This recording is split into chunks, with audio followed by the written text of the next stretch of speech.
हंगागाव ते दिल्लीतील संसद असा प्रवास करणारे खासदार निलेश लंके यांनी संसदेत पहिलं पाऊल ठेवताना आपल्या भावना व्यक्त केल्यात। 18व्या लोकसभेच्या पहिल्या सत्राला उपस्थित राहताना मनात कृतज्ञतेची भावना आहे। आपल्या नगर दक्षिण लोकसभा मतदारसंघातील स्वाभिमानी जनतेनं सर्वसामान्य माणसाचा प्रतिनिधी म्हणून मला निवडून लोकसभेत पाठवलं। मी एका निवृत्त शिक्षकाचा मुलगा, किराणा दुकान, चहाची टपरी, कंपनीत फिटरची नोकरी अशी कामे करताना समाजकारणाशी जोडला गेलो।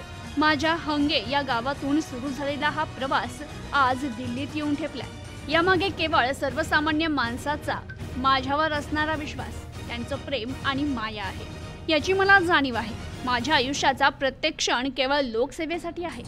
माझ्यावर माझ्या माणसांनी जो विश्वास टाकला तो सार्थ ठरवण्यासाठी मी सदैव कार्यरत असेन, हा शब्द या निमित्तानं देतो।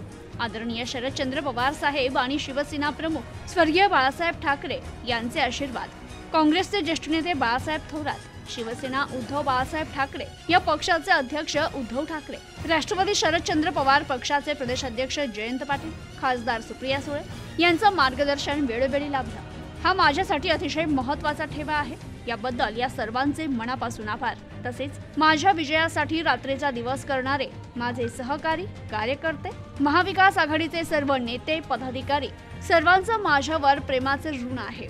त्यातून उतराई होण्यासाठी मी सदैव कार्यरत राहील, असं अहमदनगर दक्षिण मतदारसंघाचे नवनिर्वाचित खासदार निलेश लंके यांनी म्हटलंय। Bureau report, news today 24।